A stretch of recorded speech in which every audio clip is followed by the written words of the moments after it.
This is Satish. మరికొన్ని గంటల్లో Sunitha Williams, Butch Wilmore భూమి మీద అడుగు పెట్టనున్నారు. భారత కాలమాన ప్రకారం రేపు తెల్లవారుజామున 2:15 వ్యామనౌక తిరుగు పయనం కానుంది.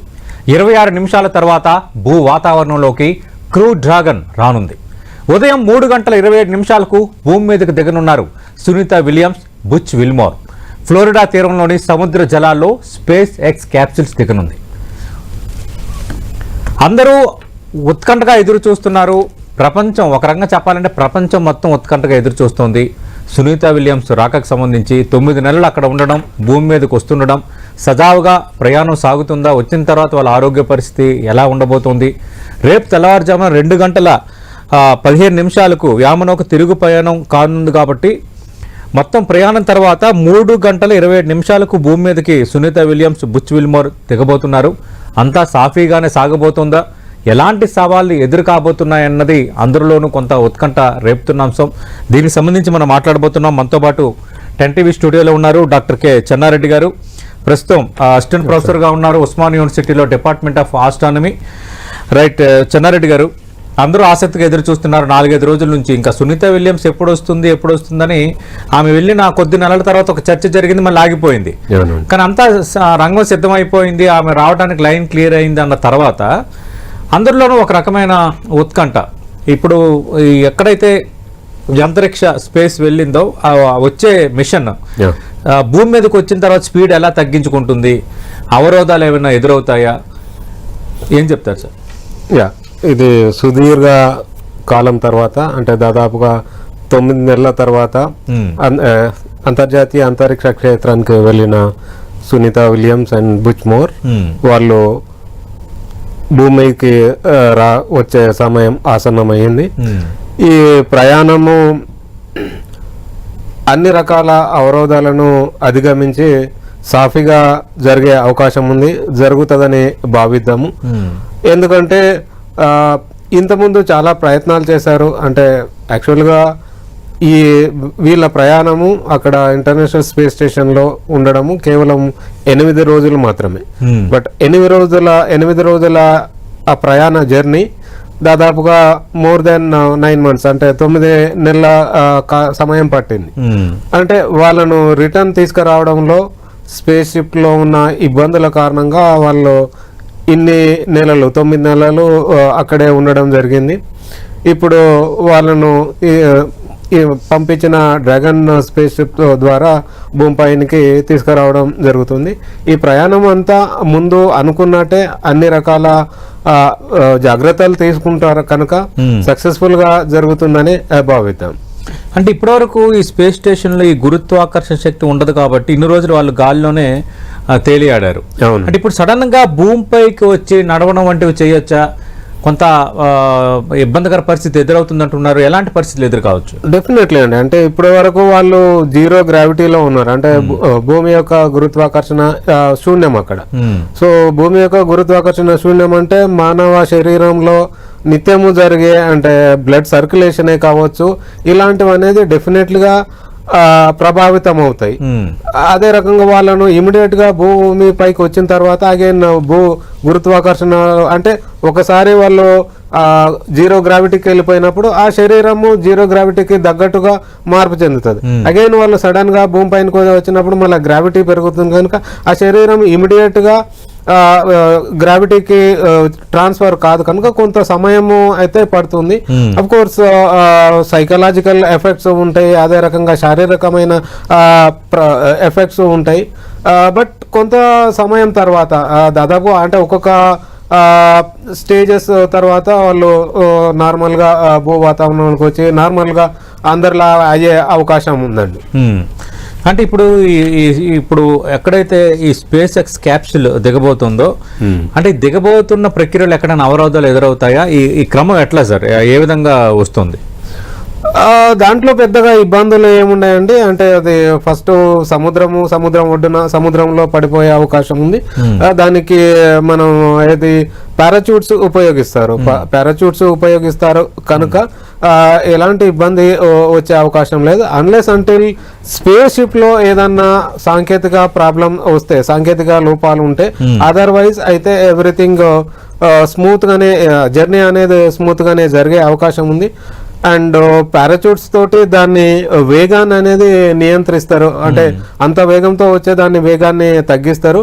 డెఫినెట్లీ జర్నీ అనేది స్మూత్ గానే జరిగే అవకాశం ఉంది, జరుగుతుందని భావిద్దామండి. ఓకే, అంటే ఇప్పుడు కిందకి దిగిన తర్వాత ఎంత సమయం పడుతుంది వాళ్ళు బయటికి రావడానికి? వాళ్ళు బయటకు రావడానికి దాదాపుగా కొన్ని గంటల సమయం, ఎక్కువ సమయం ఏముండదు, కొన్ని గంటల తర్వాతనే బయటకు వస్తారు. కాకపోతే ఇమ్మీడియట్ గా భూ వాతావరణంలోకి వచ్చి భూమి పైన వాళ్ళు సాధారణంగా ఉండడానికి కొంత సమయం, అంటే శరీరం అడ్జస్ట్ అవ్వడానికి, ఈ గురుత్వాకర్షణకు అడ్జస్ట్ అవ్వడానికి కొంత సమయం అయితే పడుతుంది. అంటే ఆ సమయము కొన్ని రోజుల నుంచి కొన్ని నెలల వరకు ఉండొచ్చు. ఎందుకంటే బ్లడ్ సర్క్యులేషన్ అట్లాంటివి అనేది డెఫినెట్లీ ఎఫెక్ట్ అవుతుంది జీరో గ్రావిటీ వల్ల. సో అవన్నీ నార్మల్ గా రావడానికి కొన్ని నెలల సమయం అయితే పట్టే అవకాశం ఉంది. సాధారణ మనుషుల్లా జీవించడానికి కొన్ని నెలల సమయం అయితే పట్టే అవకాశం ఉంది. ఓకే, ప్రస్తుతం డిబేట్ లో జాయిన్ అవుతున్నారు planetary society of India director గా ఉన్న రఘునందన్ కుమార్ గారు వెల్కమ్ టు 10 స్టూడియో అండి. అంటే అందరూ ఆతృతగా ఎదురు చూస్తున్నారు సునీత విలియమ్స్ అలాగే బుచ్ విల్మోర్ రాకకు సంబంధించి. దాదాపు అంతా రంగం సిద్ధం అయిపోయింది. భారత కాలమాన ప్రకారం తెల్లవారుజామున 2 గంటల 15 నిమిషాలకు వ్యామనోకి తిరుగు పయనం కానుంది. అంతా సాఫీగా రావాలని మనందరం కోరుకుందాం. కానీ ఇంకా ఏదో, ఎందుకంటే ఇప్పుడు ఏదో ఒక ట్రైన్ ప్రయాణం, ఒక బస్సు ప్రయాణం, ప్రత్యేక స్పెషల్ ఫ్లైట్ కాదు ఇది. ఎందుకంటే అంతరిక్షం నుంచి వస్తుంది, ఒక అన్ఎక్స్పెక్టెడ్ స్పీడ్తో వస్తున్నది. భూమి మీదకి వచ్చేసరికి ఆ వేగాన్ని ఎలా తగ్గించుకుంటుంది, ఏం జరుగుతుందని అందరూ ఆసక్తిగా అయితే ఎదురు చూస్తున్నారు. మీ అంచనా ఏంటి? అవరోధాలు లేకుండా సునీత విలియమ్స్, బుచ్ విల్మోర్ దిగిపోతారా? డెఫినెట్గా అండి. అంటే ఇది యాక్చువల్గా మన ప్రేక్షకులకు అర్థం కావాలి అంటే, మొట్టమొదటిగా అంటే ఇవాళ కొన్ని థింగ్స్ మనం డిస్కస్ చేద్దాం. Will also show how exactly the entire thing would be అని. సో మనం తర్వాత ఇంజెస్ట్ చేసి నేను ముందు ఎక్స్ప్లెయిన్ చేస్తాను. సో బేసికల్ గా ఈ ఇంటర్నేషనల్ స్పేస్ స్టేషన్ అనేది భూమి నుంచి 400 నుంచి 420-30 కిలోమీటర్లో ఉంటుంది అనమాట. ఆర్ 400 కిలోమీటర్ దూరంలో ఉంటుంది. అక్కడ ఉండి ఆల్మోస్ట్ ఫుట్బాల్ ఫీల్డ్ సైజ్ లో ఉంటుంది ఇంటర్నేషనల్ స్పేస్ స్టేషన్. ప్రతి గంటన్నరకు ఒకసారి భూమిని చుట్టూ తిరుగుతూ ఉంటుంది అనమాట. దగ్గరగా 28,500 కిలోమీటర్ల వేగంతో, సుమారుగా 8 కిలోమీటర్ పర్ సెకండ్ స్పీడ్ తో ఇది మన భూమి చుట్టూ తిరుగుతుంది. ఒకసారి తిరిగి రావడానికి 90 నిమిషాలు పడుతుంది. అంత వేగంతో తిరుగుతేనే అది కక్షలో ఉంటుంది, అది లేకపోతే భూమి పడిపోతుంది. అయితే ఇప్పుడు జరిగింది ఏంటంటే, June 6 నాడు ఇప్పుడు అంతరిక్షంలో, ఇప్పుడు ఈ స్పేస్ స్టేషన్కి వెళ్ళాలంటే మనకు వ్యోమనౌకలు అవసరం. సో ఇప్పటికైతే అమెరికాలో మీకు ఏంటంటే క్రూ డ్రాగన్ అనేది స్పేస్ ఎక్స్ కంపెనీకి ఉంది. సో స్టార్లింగ్ బోయింగ్ అనేది దాంట్లో ప్రయోగం చేయడానికి మొదటి టెస్ట్ థింగ్ కోసం సునీత విలియమ్స్ వెళ్ళారు. అండ్ ఏమైందంటే వెరీ సూన్ వాళ్ళకి అర్థమైంది ఇక ఇది తిరిగి దీనిలో రాలేమని. మొత్తానికి సెప్టెంబర్లో, అంటే ఈ రోజు ఏ వెహికల్లో అయితే వీళ్ళు తిరిగి వస్తున్నారు, ఇది ఆల్రెడీ సెప్టెంబర్లోనే వెళ్ళిందండి. సెప్టెంబర్ నుంచి ఇప్పటిదాకా అది వెయిట్ చేస్తూ ఉంది. సో మొత్తానికి ఈ రోజు ఇవాళ మార్నింగ్ 10:15 మన భారత కాలమాన ప్రకారం ఏమైందంటే ఈ ప్రయాణం మొదలైంది. సో ప్రయాణం మొదలైనాక ఇప్పుడు ప్రస్తుతం ఉన్న పరిస్థితి ఏంటంటేనండి, facing, burns and orbital adjustments అనే ఒక కార్యక్రమం జరుగుతుంది. అంటే ప్రస్తుతం ఈ వెహికల్ 27,200 కిలోమీటర్ వేగంతో ప్రయాణిస్తుంది. అంటే ఈ సునీత విలియమ్స్, బుచ్ విల్మోర్, ఇంకా 2 వ్యోమగాములతో కూడిన ఈ వెహికల్ ఇంత వేగంతో తిరుగుతోంది. సో ఫైనల్ గా ఇప్పుడు మీకు చెప్పొచ్చేది ఏంటంటే, ఈ గంటకి 27,000 కిలోమీటర్ నుంచి గంటకి 27 కిలోమీటర్ల దాకా రావాలి తగ్గ. అందులో 400 కిలోమీటర్ల నుంచి 350 కిలోమీటర్లు, 150 కిలోమీటర్లు, 120, 55, 5.5, 2 కిలోమీటర్లు, ఇలా అంచెలంచెలుగా రావాలి. అంటే ఏదో ఉంది కదా అని చెప్పేసి దిగి వచ్చేలాగా ఉండదండి. అయితే ఒకసారి ఈ ప్రక్రియ మనం చూద్దాం. సో మన ప్రేక్షకులందరూ కూడా రేపు తెల్లవారుజామున చేయాల్సింది ఏంటంటే, అరౌండ్ 2:15 AM కి కనుక మీరు లేచి ఒకవేళ కూర్చుంటే, సో అప్పుడు మీకు ఏం చూస్తారంటే, యాక్చువల్గా ఈ యొక్క రిటర్న్, అంటే యాక్చువల్ యాక్షన్ అనేది ఈ సమయంలో మొదలవుతుంది. సో 2:15కి ఏమవుతుంది అంటే, ఈ వెహికల్ భూమి నుంచి 350 కిలోమీటర్ దూరంలో ఉంటుంది. దగ్గరగా గంటకి 27,000 కిలోమీటర్ వేగంతో ప్రయాణం చేస్తూ ఉంటుంది. మీరు అనొచ్చు 350 కిలోమీటర్ ఇంత వేగంతో అయితే ఫాస్ట్ గా వచ్చేయచ్చు కదా. కానీ ఇక్కడ ఏంటంటే మనకి ఎర్త్కి అట్మాస్ఫియర్ ఉందండి. మీరు ఇంత వేగంతో వస్తే మొత్తం మొత్తం ముక్కలు అయిపోయే పరిస్థితి, డెబ్రిస్ గా మారిపోయే పరిస్థితి ఉంటుంది. ఎందుకంటే మన భూమి వాతావరణం ఏం చేస్తుంది అంటే అంతరిక్షంలో వచ్చిన స్పేస్ డస్ట్ కానివ్వండి, గ్రహశకలాన్ని కానీ ఏదొచ్చినా సరే దాన్ని అక్కడే అడ్డుకుంటుంది, మనం కాపాడుతుంది. సో దానికి సునీత విలియమ్సా లేకపోతే కల్పనా చావ్లా అనే డిఫరెన్స్ ఏమీ ఉండదు. అయితే ప్రకృతి కొన్ని నియమాలు మనం పాటిస్తూ దానికి కావాల్సిన వేగము, కావాల్సిన యాంగిల్ అవన్నీ మనం పాటించి కనుక తీసుకురాగలిగితే అవుతుంది. అయితే మొత్తానికి 2 గంటల 41 నిమిషాలకి ఫస్ట్ మెయిన్ థింగ్ అనమాట, డి ఆర్బిట్ బర్న్ బిగిన్స్. ఏదైనా వీళ్ళు చేయాలి 15 నిమిషాలకి 350 కిలోమీటర్ల వేగాన్ని చేరుకుంటది, అంతే కదా సార్. ఇక్కడ 2 గంటల 41 నిమిషాలకి ఇప్పటి వరకు కూడా మనకు సమయం ఉంది. ఒకవేళ భూమి మీద వాతావరణం సరిగా లేదు, మనం కొన్ని రోజులు కొద్దిగా డిలే చేసుకోవాలి అనుకుంటే ఇక్కడ నుంచి వారు ఇంకో చక్కర కొట్టేసి రావచ్చు. ఓకే. సో ఒక్కసారి డిఆర్బిట్ బర్న్ అయిన తర్వాత మళ్ళీ వెనకపోవడానికి ఉండదు. సో డిఆర్బిట్ బర్న్ లో ఇక్కడ టాస్క్ ఏంటంటేనండి 27,000 కిలోమీటర్ల వేగంతో ప్రయాణం చేస్తున్న ఈ వెహికల్ ని 24,000 కిలోమీటర్కి తీసుకురావాలి. అదే కాకుండా 350 కిలోమీటర్ దూరం నుంచి 150 కిలోమీటర్ దాకా తీసుకురావాలి. అండ్ 150 కిలోమీటర్లు అనేది చాలా డేంజరస్ అనమాట. ఇప్పుడు యాక్చువల్ ఏమవుతుంది అంటే భూమి నుంచి 100 కిలోమీటర్ వరకు మీకు ఒకసారి 100 దాటితే మీకు కార్బన్ లైన్ స్పేస్ స్టార్ట్ అవుతుంది అనమాట. సో ఈ 150 దగ్గర మీకు ఏమవుతుందంటే మొదటగా వీరు ఈ డ్రాకో థ్రస్టర్స్ ని ఫైర్ చేస్తారు 12 నిమిషాల పాటు. ఇలా చేయడం వల్ల డిఆర్బిటింగ్ అనే ప్రాసెస్ మొదలవుతుందండి. దీని తర్వాత next stages atmospheric entry begins అనమాట. ఇక్కడ మనందరూ ఆసక్తికరంగా చూడగలిగిన విషయం ఏంటంటే ఇప్పుడు వెహికల్ ఎక్కడ ఉంది, 150 నుంచి 120 కిలోమీటర్కి వచ్చింది, 120 నుంచి 60 కిలోమీటర్ దాకా దిగాలి ఇంకా. అయితే ఇప్పుడు అట్మాస్ఫియర్ లో ఎంటర్ కాగానే మీరు ఈ హీట్ షీల్డ్ ఉంటుంది అనమాట. ఆ హీట్ షీల్డ్ ఒక temperature 1900 degree Celsius, 1900 degree Celsius కి చేరుకుంటుంది. ఎందుకంటే ఈ వాతావరణంలోకి చొచ్చుకొని వస్తుంది చాలా వేగంతో, అండ్ చాలా వేడి రాపిడితో మనకి చాలా వేడి పుడుతుంది అనమాట. సో ఇంత వేడి అనేది మీరు ఊహించుకోలేదు అసలు. మనము ఎండాకాలంలో 40 డిగ్రీలు 50 డిగ్రీలే సరిగా ఊహించుకోలేని పరిస్థితుల్లో 1900 డిగ్రీ సెల్సియస్ ఈ హీట్ షీల్డ్ తట్టుకుంటుంది. తట్టుకునేలాగా దీన్ని ప్రిపేర్ చేసి పెట్టున్నారండి. అదే కాకుండా ఇది తట్టుకోవడానికి ఈ యొక్క వెహికల్ ఒక డిజైన్, అదే కాకుండా ఇది భూమిలో వాతావరణంలోకి వచ్చినప్పుడు దీని యొక్క యాంగిల్, ఇవన్నీ కూడా చాలా మెటిక్యులస్ గా ఫాలో కావాలి. సో ఇది కూడా అట్మాస్ఫియర్ ఎంట్రీ ఇలా అయిన తర్వాత ఏమవుతుందంటే అండి ఒక 4 నిమిషాల తర్వాత 3 గంటల 10 నిమిషాలకి మనకి అట్మాస్ఫియర్ లోకి ఎంటర్ అయింది.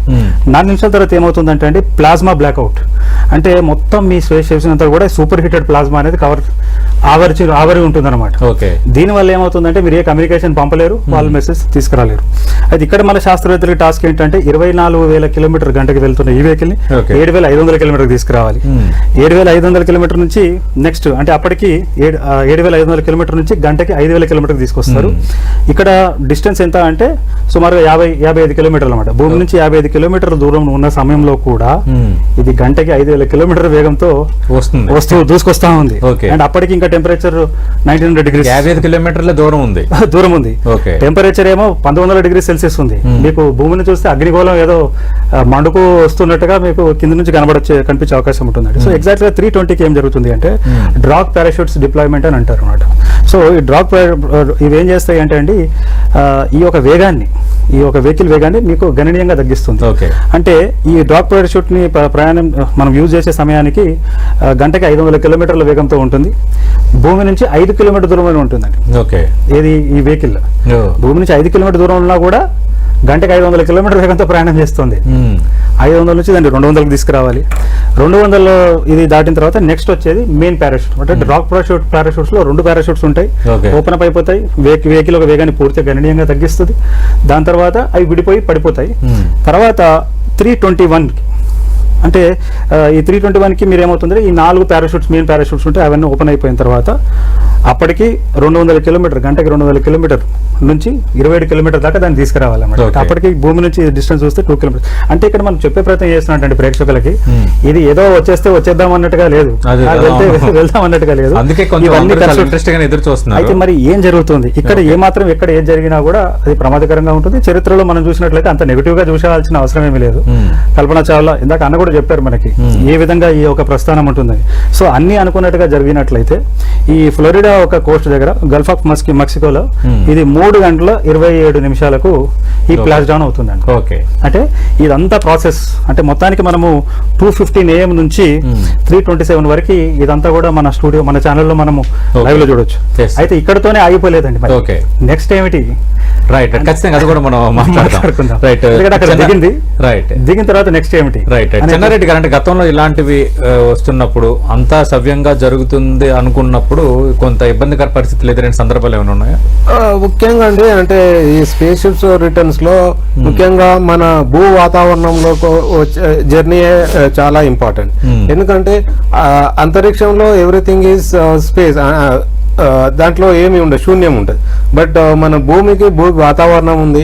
సో స్పేస్ షిప్స్ ఏమైనా ఎంట్రీ అయ్యేటప్పుడు భూ వాతావరణం తోటి ఫ్రిక్షన్ ఘర్షణ వల్ల వేడి పుడుతుంది. సో దాంతో కొంత ఇబ్బందులు ఉన్నాయి. గతంలో మనం చూసాము కల్పనా చావ్లా విత్ ఇన్ ఇంకొక 8 నిమిషాలు అయితే భూమి పైన సేఫ్ గా ల్యాండ్ అయ్యే ఉండే అవకాశం ఉంది. బట్ అన్ఫార్చునేట్ థింగ్స్ జరిగినాయి. బట్ అంటే మనము గుణపాఠాలు నేర్చుకొని, ఇంతకుముందు జరిగిన ఫెయిలియర్స్ నుంచి గుణపాఠాలు నేర్చుకొని డెఫినెట్లీ అలాంటి ప్రాబ్లమ్స్ ఏమి రాకుండా, అలాంటి ఇబ్బందులు ఏమి రాకుండా ఈ స్పేస్ షిప్ సక్సెస్ఫుల్ గా మన భూమి పైన దిగుతుందని భావిద్దాం. ఓకే, అంటే ఇప్పుడు అంటే నెగిటివ్ సెన్స్ లో ఆలోచించడం కాదు కానీ అంటే అంతా సేఫ్ గానే ఉండబోతుందా అని. ఎందుకంటే ఏది క్రూషియల్, ఎక్కడ మెయిన్ థింగ్ క్రూషియల్ అంటే ఇప్పుడు అట్మాస్ఫియరిక్ ఎంట్రీలో మీరు చూస్తున్నారు కదండి, గణనీయంగా 1900 degrees Celsius టెంపరేచర్ పెరిగిపోతుంది. అవును, ఆ హీట్ షీల్డ్. అయితే ఇందాక అన్న చెప్తున్నట్టుగా కల్పనా చావ్లా విషయంలో ఏం జరిగింది అంటే వాళ్ళు యాక్చువల్గా వాళ్ళు వాడిన వెహికల్ వేరండి, దీనికి దానికి పోలిక లేదు. ఇది ఏంటంటే బెల్ షేప్ లో ఉంటుంది, ఇది క్యాప్సూల్. ఇది అదేంటంటే ఒక ప్లేన్ మాదిరిగా ఉంటుంది అనమాట. సో అందులో ఏమైందంటే వన్ ఆఫ్ ది టైల్ కి మధ్యలో ఉన్న ఇదైతే దాన్ని పట్టుకొని ఉంటుంది కదా, అందులో సమ్ పోర్స్ వచ్చాయి, గ్యాప్స్ వచ్చాయి. సో ఈ వేడి అనేది ఏమైందంటే ఆ పోర్స్ ద్వారా వెహికల్లోకి ఎంటర్ అయిపోయి మొత్తం కూడా ధ్వంసమైంది. సో దాని వల్లనే నేమో మొత్తానికి ఈ యొక్క స్పేస్ షటిల్ ప్రోగ్రామ్ నే వారు ఇక్కడ చాలా యాక్సిడెంట్స్ అవుతున్నాయి. అది తయారు చేయడానికి కూడా నాకున్న సమాచారం ప్రకారంగా ఒక్క స్పేస్ షటిల్ ని మీరు నిర్మించాలి అంటే దగ్గర 60,000 కోట్లు ఖర్చు అవుతుంది. అండ్ దాని మెయింటైన్ కూడా అదే. కాకపోతే ఇప్పుడు స్పేస్ ఎక్స్ కి సంబంధించిన ఈ వెహికల్ చూసుకుంటే జస్ట్ ఫ్రాక్షన్ ఆఫ్ దట్ మనీలో ఇవి తయారైపోతున్నాయి. అండ్ ఇవి ఇంతవరకు ఎప్పుడు ఫెయిల్యూర్ కాలేదండి. మీకు అంటే మన 10TV ప్రేక్షకులకి మనం ఇచ్చే అష్యూరెన్స్ ఏంటంటే ఈ షేప్ లో క్యాప్సూల్ షేప్ లో ఉన్న మోడల్స్ ఎప్పుడు కూడా చరిత్రలో ఫెయిల్ అయిందని కానీ అందులో ఉన్న వాళ్ళు చనిపోయిందని చెప్పి ఎక్కడ కూడా జరగలేదు. కాకపోతే ఒకసారి ఏం జరిగింది అంటే స్టార్టింగ్ లో ఈ నీళ్ళల్లో పడిన తర్వాత అది కొద్దిగా డిలే అయ్యింది. హ్యాచ్ లో కొద్దిగా గ్యాప్ రావడం వల్ల వాటర్ అంతా కూడా లోపలికి వెళ్ళిపోయింది. ఓకే, వ్యోమగామి అందులోనే ఉండిపోయాడు, హ్యాచ్ ఓపెన్ కాలేదు. సో అది తొలినాళ్ళలో జరిగింది. ఇప్పుడైతే అట్లాంటి జాగ్రత్తలు తీసుకున్నారు. అంటే ఇప్పుడు అదే నేను అడగబోతున్నాను. ఇప్పుడు అక్కడ వరకు ఒక ఎత్తు, ఇప్పుడు నీటిలోకి దిగిన తర్వాత ఏం జరగబోతుంది? నీటిలో దిగిన తర్వాత ఇంకా లోపలికి వెళ్ళిపోతుందా, పైకి తేలుతుందా? అది దిగిన ఎంత సమయానికి అక్కడికి మిగతా వాళ్ళు చేరుకోవాలి? అయితే మిగతా వారు చేరుకోవడానికి 1 hour నుంచి 2 hours, ఎందుకంటే వీళ్ళకి కావాల్సిన గాలి అదంతా కూడా అవైలబుల్ ఉంటుందండి. ఎన్నో గంటల పాటు వినియోగించుకోవడానికి వాళ్ళు బతకడానికి కావాల్సింది ఉంటుంది. కాకపోతే మీరు అడిగిన చాలా క్రూషియల్ విషయం, దిగిన తర్వాత ఏమవుతుంది, ఇది లోపలికి వెళ్ళిపోతుందా? బేసికల్గా ఏంటంటే కొద్దిసేపు ఇది మీకు కొద్దిసేపు కాదు తేలుతుంటది అనమాట. ఎందుకంటే కాకపోతే కిందికి మీదికి అవుతుంది, కానీ ఇది ఒక ప్రమాదం ఉంటుంది. ఇలా పూర్తిగా బోర్లా పడిపోయే అవకాశం ఉంటుంది. బోర్లా పడినా కూడా అందులో వాటర్ ఏమీ పోకుండా మాత్రం ఇలా ఏర్పాట్లు ఉన్నాయి. గతంలో ఉన్న అన్న చెప్పినట్టుగా గుణపాఠాలతో నేర్చుకున్నదే పద్ధతి కాబట్టి. సో ఇప్పుడు ఏమవుతుందంటే ఇది అంతరిక్షం నుంచి వస్తున్నప్పుడే ఈ ఒక ఫాస్ట్ షిప్స్ దాన్ని ట్రాక్ చేస్తూ ఉంటారు. ఎందుకంటే అగ్నిగోళం లాగా దూసుకొస్తుంటుంది వాళ్ళకి, ఈ కోర్స్ దగ్గర వెయిట్ చేస్తుంటారు. సో వెంటనే వీరు అక్కడికి వెళ్ళిపోయి వీళ్ళు ఏం చేస్తారంటే ఫస్ట్ ఈ థ్రస్టర్స్ ని వాళ్ళు ఫైర్ చేశారు కదా, సో అందులో కొద్ది టాక్సిక్ మెటీరియల్ మీకు దీనికంతా అంటుకుంటుంది అనమాట షిప్. అదేమన్నా ఎక్కువ శాతంలో ఉందా లేదా అనేది చూసుకున్న తర్వాత వీళ్ళు వెళ్ళంగానే ఫస్ట్ చేయాల్సింది ఏంటంటేనండి ఫ్లోటింగ్ డివైసెస్ దానికి అమర్స్తారండి ఈ మోడ్యూల్ కి, స్పేస్ షిప్ కి. ఎందుకంటే అది స్టేబుల్ కావాలి. ఇలా ఇప్పుడు ఏమవుతుంది, దిగంగానే ఆసిలేట్ అవుతా ఉంది, కిందికి వస్తుంది మీకు. సో ఒక్కసారి ఈ ఫ్లోటింగ్ డివైసెస్ పెట్టంగానే అది కంప్లీట్ గా స్టేబుల్ అవుతుంది. స్టేబుల్ అయిన తర్వాత అప్పుడు ఏం చేస్తారంటే ఈ హ్యాచ్ ని ఓపెన్ చేసి ఒకరొక్కరిని వ్యోమగామిని ఒక స్ట్రెచర్ ని తీసుకెళ్లి, ఎందుకంటే ఈ వ్యోమగాముల పరిస్థితి ఏంటంటే అప్పుడే పుట్టిన చిన్న పిల్లాడు పరిస్థితి ఉంటుంది. సో వెంటనే వీళ్ళని ఏం చేయాలి, ఒకవేళ ఈ లొకేషన్ ఒక డిపెండింగ్ ఆన్ ది లొకేషన్ బట్టి వాళ్ళు బోర్డు ద్వారానో లేదంటే హెలికాప్టర్ ద్వారా వారిని దగ్గరున్న నాసా సెంటర్కి షిఫ్ట్ చేసిన తర్వాత అక్కడ ఈ మెడికల్ ప్రొసీజర్స్ మొదటి 3 గంటలు 6 గంటలు 12 గంటలు అలా అన్నగారు నిన్న ఇందాక చెప్పినట్టుగా ఎన్నో నెలల పాటు ఈ రికవరీ అనేది జరుగుతుంది. ఓకే, అంటే ఇవాళ అయిపోయిన వెంటనే వాళ్ళు ఏం ప్రెస్ కాన్ఫరెన్స్ పెట్టి మాట్లాడే పరిస్థితి అసలే లేదు. ఓకే, ఇంకా లేదంటే మన ఇండియాలో ఉంటే మాత్రం యూట్యూబ్ ఛానల్స్ వీళ్ళందరూ చుట్టుముట్టేవేమో. ఒక రకంగా వాళ్ళు ఒక 2 నెలలు పట్టించుకోకుండా ఉండాలి. వాళ్ళు సాధారణ స్థితికి వచ్చి మనలాగా మాట్లాడి మనలాగా నడిచి మనలాగా ఆహారం తీసుకొని మనలాగా శ్వాస పీల్చుకునే స్థాయికి వాళ్ళు రావాలనేది. అంటే ఇక్కడ చెన్నారెడ్డి గారు గతంలో రాకేష్ శర్మ వారం రోజులు ఎంతో ఉన్నారు. అప్పుడు కూడా వెళ్ళి రావటం అనేది అప్పట్లో ఇంకా కష్ట సాధ్యమైంది. అంటే ఇప్పుడు టెక్నాలజీ డెవలప్ అయింది, ఎదురవుతున్న పరిస్థితులు ప్రమాదాల నేపథ్యంలో ఎప్పటికప్పుడు మనం దానికి తగ్గట్టుగా అప్డేట్ అవుతూ ఇప్పుడు నిర్మాణాలు సింప్లిఫై అవుతున్నాయి. అప్పటికి ఇప్పటికి తేడా ఏంటి అని అంటే ఫస్ట్ ఆఫ్ ఆల్ స్పేస్‌షిప్ లో వెళ్ళాలి, కొన్ని రోజులు ఆర్ కొన్ని నెలలు అక్కడ ఉండాల్సిన పరిస్థితి వచ్చినప్పుడు మనిషి సైకలాజికల్ గా రెడీ అవ్వాలి, అంటే మానసికంగా దృఢంగా ఉండాలి. అండ్ ఈ కేసులో చూసుకున్నప్పుడు అయితే సునీత విలియమ్స్ ఎవరు కూడా ఎక్స్పెక్ట్ చేయలేదు ఇన్ని నెలల సమయం ఉండాల్సి వస్తుంది. సో టార్గెటెడ్ టైం అయితే 8 రోజులు మాత్రమే. బట్ అనుకోని ఇబ్బందుల కారణంగా వాళ్ళు 8 నెలలు 9 నెలల కాలం అక్కడ ఉండాల్సి వచ్చింది. సో ఫస్ట్ ఆఫ్ ఆల్ మానసికంగా దృఢంగా ఉండాలి అండ్ అక్కడి వాతావరణ పరిస్థితులకు అనుకూలంగా మార్పులు చెందుతూ ఉండాలి. సో ఈ టెక్నాలజికల్ డెవలప్మెంట్స్ కూడా వచ్చాయి. సో ఈ టెక్నాలజికల్ డెవలప్మెంట్స్ కారణంగా ఎక్కువ రోజులు కూడా ఉండే అవకాశం ఉందండి. అంటే బేసికల్గా ఇందులో అన్న చెప్పినట్టుగానే మీరు చూస్తే ఇది 1983లో జరిగిన ప్రక్రియ అండి. అప్పుడు మన దగ్గర సొంత వెహికల్ లేదు, సొంత క్రూ మోడ్యూల్ లేదు, ఏమీ లేదు. కాబట్టి రష్యా సాయంతో మనం అయితే డిజైన్ రష్యా సహకారం అంటే అప్పట్లో యుఎస్ఎస్ఆర్ అనుకుంటాను, యుఎస్ఎస్ఆర్ సపోర్ట్ తో మనము సో మనము వెళ్ళాము, తిరిగి వచ్చాము. అయితే అక్కడ ఏంటంటే ఇంటర్నేషనల్ స్పేస్ స్టేషన్ కాదు, వారికి సంబంధించిన స్టేషన్ ఒకటి ఉంది, మీరు స్టేషన్ కి వెళ్ళేసి మీరు వచ్చినారు. అయితే ఇప్పుడు విషయం ఏంటంటే అందులో ఉన్న డిజైన్ ఏ వెహికల్ అయితే క్యాప్సూల్ ఉందో అదే క్యాప్సూల్ డిజైన్ ఇప్పుడు అందరూ ఫాలో అవుతున్నారు. సో పెద్ద తేడా ఏమి లేదు. అందు గురించి ఇది నమ్మకంతో ఉన్న డిజైనే ఈ ఒక కార్గో. అయితే అది కాకుండా ఈ స్పేస్ ఎక్స్ సంబంధించిన ఈ వెహికల్ కూడా మీరు చూసుకుంటే ఎన్నోసార్లు ఎంతో మంది వ్యోమగాములను తీసుకెళ్లి వచ్చిన ఒక ఇది కూడా ఉన్నదండి. సో డెఫినెట్ గా ఇది మోస్ట్లీ సక్సెస్ఫుల్ గా అవుతుంది. కానీ విద్యార్థులు పర్టికులర్ గా ఎవరైనా ఉంటే కనుక ఈ ఆసక్తికరమైన విషయం, ఎందుకంటే ఎన్నోసార్లు జరిగింది, మన ఏం జరుగుతుంది అని ఒక టైం లైన్ మనం చూసుకొని ఫాలో అవుతే కనుక మాత్రం చాలా అద్భుతంగా ఉంటుందండి. అంటే ఇప్పుడు 4 రకాల అంతరిక్ష నౌకల్లో ప్రయాణించిన తొలి వ్యోమగామిగా సునీత గుర్తింపు పొందుతారు ఇప్పుడు ల్యాండ్ అయిపోయిన తర్వాత. దీని ఇంపాక్ట్ అంటే భవిష్యత్తులో ఈ రంగానికి సంబంధించి ఎలా ఉండబోతుంది? అంటే దీని వైపు ఇంట్రెస్ట్ పెరుగుతుందా, లేదంటే రాబోతున్న కొత్త ప్రయోగాలకు కానీ కొత్త ఆవిష్కరణలకు కానీ ఇది ఎలా నాంది పలకబోతుంది? ఒకటంటే ఇప్పుడు సమస్య ఏంటంటే 2011 వరకు ఈ స్పేస్ షటిల్స్ అనేది అందుబాటులో ఉండేవి. అమెరికా దేశం అంటే అది ఏరోప్లేన్ మాదిరిగా ఉంటాయి అని చాలా ఖర్చుతో ఉండే వ్యవహారం. 2011లో వారు ఏం చేశారంటే మొత్తం అన్ని స్పేస్ షటిల్స్ ని రిటైర్ చేసేసారు వాళ్ళు. సో ఆ రిటైర్ చేసిన తర్వాత ఏం చేశారంటే ఆల్మోస్ట్ 2020 వరకు కూడా America was dependent on other countries to send their astronauts. International space station కి వెళ్ళాలి అంటే రష్యా సహాయమే మనం తీసుకోవాల్సిన పరిస్థితి. ఈ కాలంలో వారు ఏం చేశారు అంటే అక్కడ ఉన్న ఔత్సాహిక కంపెనీస్ కి వాళ్ళు ఎంకరేజ్ చేయడం జరిగింది. అందులో ఈ ఎలాన్ మస్క్ ముందుకు రావడం జరిగింది. సో ఎలాన్ మస్క్ సంబంధించిన వెహికల్ సక్సెస్ఫుల్ గా వచ్చింది, దాన్ని టెస్ట్ చేస్తున్నాం, అంత బాగుంది. కేవలం ఒకే కంపెనీ ఉంటే సరిపోదు కదా, అట్లా అని బోయింగ్ కంపెనీ ఆల్రెడీ ప్రయత్నం చేస్తా ఉంది. సో ఆ బోయింగ్ కంపెనీకి సంబంధించిన ఈ క్రూ మోడ్యూల్ వ్యోమగాములు తీసుకెళ్లే వెహికల్ ఏదైతే ఉందో దాన్ని ఆల్రెడీ అన్మాన్డ్ మిషన్స్ మనుషులు లేకుండా పంపించున్నారు. మానవుడితో సహా మొదటిసారి పంపిద్దామనే ప్రయత్నమే అది దెబ్బతీసిందండి వాళ్ళకి. అంటే ఈ సునీత విలియమ్స్ తీసుకొని పంపించారు. అయితే ఈ 2 వెహికల్స్ కూడా మనం డిఫరెన్స్ చూసుకుంటే ఈ క్రూ డ్రాగన్ ఏంటంటే ఇది సముద్రంలోనే దిగగలుగుతుంది, దీనికి వేరే ఆప్షన్స్ లేవు. వెరాజ్ ఈ స్టార్ లైనర్ ఏదైతే ఉందో బోయింగ్ కంపెనీ అది ల్యాండ్ మీద దిగగలిగే. సో ఈ 2 డిఫరెన్సెస్ దీనికి ఉన్నాయి. అయితే ఇట్లా ఎన్నో వెహికల్స్ రావాల్సిన అవసరం ఉంది. సో ఖచ్చితంగా వీటన్నిటిలో మనకు కూడా ఒక లెసన్ ఉండదండి, ఎందుకంటే మన భారతదేశం కూడా గగన్యాన్ మిషన్ చేస్తా ఉంది. మనం ఇప్పుడు ఏం చేద్దాం అనుకుంటున్నాం, సొంత గడ్డ మీద నుంచి సొంత వెహికల్ ద్వారా సొంత క్రూ మోడ్యూల్ ద్వారా మనము శ్రీహరికోట నుంచి మన వ్యోమగాములని అంతరిక్షంలో పంపించి వారు దిగే అంటే వెళ్ళడమేమో శ్రీహరికోట నుంచి వెళ్తారండి, భూమి చుట్టూ తిరుగుతూ ఉంటారు. నేను చెప్పాను కదా ప్రతి 90 నిమిషాలు తిరగాలి. తిరిగి వచ్చేటప్పుడు గుజరాత్ కోస్ట్ లో అక్కడ ఫ్లాష్ డౌన్ అవుతుంది. అక్కడ నుంచి మరి వ్యోమగాములు రిట్రీవ్ చేసుకోవాలి.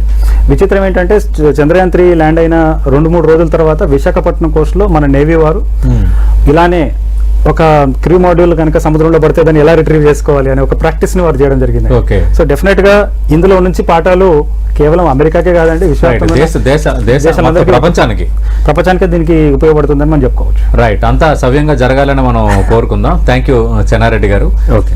థ్యాంక్ యూ రఘునందన్ కుమార్ గారు. ఎందుకంటే మీరు ఆ డిపార్ట్మెంట్ సంబంధించి కాబట్టి ఇది మీకు చాలా చారిత్రాత్మకమైనది, అత్యంత కీలకమైనది. రెండోది ఎప్పుడు కూడా ఏంటంటే ప్రజల్లో ఒక రకమైన ఆసక్తి, ఎందుకంటే మనకి భూమిపైన కనిపించేవి అంటే సాధారణంగా ఆసక్తి తక్కువ ఉంటుంది, కానీ ఇది ఎక్కడి నుంచో అంత వేగంతో వస్తుంది అన్నది ఒకటి. రెండోది నీళ్ళ కింద అంటే జలాంతర్గాములు అవి ఎలా ఉంటాయి, ఇవి ఎలా పనిచేస్తాయన్న ఆసక్తి ఎక్కువగా ఉంది. కానీ ఈమె 9 నెలలు ఉండిపోవటం, ఈమె తీసుకురావడానికి ఎంత ఆపరేషన్ జరుగుతుండటం అనేది అందరూ ఆసక్తిగా ఎదురు చూస్తుంది. ఇది మరింత ఆసక్తి పెంచాలి అని కోరుకుంది ఆస్ట్రానమీకి సంబంధించి. రాను రోజుల్లో మన భారతదేశం కూడా సొంతంగా ఒక స్పేస్ స్టేషన్ నిర్మించాలనుకుంటుందండి, భారత అంతరిక్ష స్టేషన్ దాన్ని. అయితే 2035లో దాన్ని చేయాలనుకుంటున్నారు. 2028లో దాని మొదటి మాడ్యూల్ కూడా వెళ్ళబోతా ఉంది. దానికన్నా ముందు వ్యోమగాములతో కూడిన ఈ గగనయాన్ ప్రోగ్రామ్ కూడా సక్సెస్ కావాలి. అయితే ఒక 30 seconds లో ఒక అవకాశం మనకి ఇప్పుడు ఇస్రో వాళ్ళు ఇస్తున్నారండి. పర్టికులర్ గా as on 1st January 2025 9th class లో చదువుకున్న పిల్లలు ఎవరైనా ఉంటే మీరు ఇస్రో యువికా అనే ఒక ప్రోగ్రామ్ ఉన్నది, దాంట్లో మీరు అప్లై చేసుకోండి. అది ఏమీ డబ్బులు ఉండవు. ఒకవేళ మీరు సెలెక్ట్ అయితే మీకు ఇస్రో సెంటర్లో, ఇస్రోకి సంబంధించిన 7 centers లో మీకు అసైన్ చేస్తారు. ఆ ఇస్రో సెంటర్లోనే ఫర్ ఎగ్జాంపుల్ శ్రీహరికోట సెంటర్ అనుకోండి, అక్కడే మీరు 12 రోజుల పాటు ఉండి శాస్త్రవేత్తల నుంచి ట్రైనింగ్ తీసుకునే అవకాశం. అంటే ఇస్రో ఏం చేస్తుందంటే రేపటి నాడు వారికి కావాల్సిన వ్యోమగాములను తయారు చేసుకుంటా ఉంది. సో మీరందరూ కూడా గూగుల్కి వెళ్ళండి, ఇస్రో యువికా అని టైప్ చేయండి. అయితే దాంట్లో ఒక ప్రాబ్లం ఏంటంటే 23rd March is last date. So 23వ తారీఖు లోపల మీరు అప్లై చేసుకోవాలి. 9th class చదువుతూ ఉండాలి. 1st January 2025 నాడు. సో ఇది ఇస్రో ఒక ఫ్లాగ్షిప్ ప్రోగ్రామ్ అండి. సో ఖచ్చితంగా ఇందులో కూడా మీరు ఈ ట్రైనింగ్ తీసుకొని రేపటి శాస్త్రవేత్తలుగా ఎదగడానికి, మన వ్యోమగాములుగా తిరగడానికి ఆస్కారం ఉంటుంది. ఇందులో భారతదేశం జర్నీ చెప్పుకోవాలంటే రీసెంట్ గా జరిగిన స్పెడెక్స్ ప్రోగ్రామ్ అనేది ఒక సక్సెస్ అండి. ఎందుకంటే ఇప్పుడు ఇంటర్నేషనల్ స్టేషన్ అక్కడ ఉంది, దాంతో ఒక స్పేస్ స్టేషన్ వెళ్ళి దానికి అనుసంధానం అయ్యి మనుషుల్ని అక్కడ పంపించడము లేదా తీసుకురావడము, మళ్ళీ దాని నుంచి సపరేట్ అయిపోయి భూమికి రావడం. సో ఇదంతా ఇప్పటి వరకు లేదు, కొన్ని దేశాలకు మాత్రమే ఉంది. సో రీసెంట్ గా మన ఇస్రో కూడా సక్సెస్ఫుల్ గా ఒక టెస్ట్ మిషన్ అనేది సక్సెస్ఫుల్ గా చేసింది. భవిష్యత్తులో ఇట్లాంటి అంతరిక్ష యాత్రలు చేయడానికి, అంతరిక్ష యానం చేయడానికి ఇది చాలా ఉపయోగపడుతుంది. ఆ డాకింగ్ అనేది మనం చేసాం. ఆ టెక్నాలజీ కేవలం 3 దేశాలకు ఉండేది, మన దేశంకి వచ్చింది. ఈ రోజు పొద్దున కూడా అది అన్డాకింగ్ అయ్యింది. సో ఈ అన్డాకింగ్ చేసి డాకింగ్ చేసే కేపబిలిటీ ఉన్న దేశాలు మనం తీసుకున్నట్టు ఆల్రెడీ ఈ సంవత్సరం బిగినింగ్ లో. రైట్. థ్యాంక్ యూ రఘునందన్ గారు, థ్యాంక్ యూ చెన్నారెడ్డి గారు. రైట్, సునీత విలియమ్స్ రాకకు సంబంధించి అందరూ ఆసక్తిగా ఎదురు చూస్తున్నారు. తెల్లవారుజామున జరిగే కార్యక్రమానికి సంబంధించి ఎప్పటికప్పుడు లేటెస్ట్ అప్డేట్స్ అందించేందుకు 10TV సిద్ధంగా ఉంది. ఆ సమయంలో కూడా 10TV స్టూడియోలో నిపుణులు ఉంటారు. మొత్తం వస్తున్న తీరును మొత్తం ఎక్స్ప్లెయిన్ చేసి ఎప్పటికప్పుడు కొత్త విషయాలను అందించడానికి 10TV టీమ్ రెడీగా ఉంది. ఇది వాటి స్పెషల్ డిబేట్.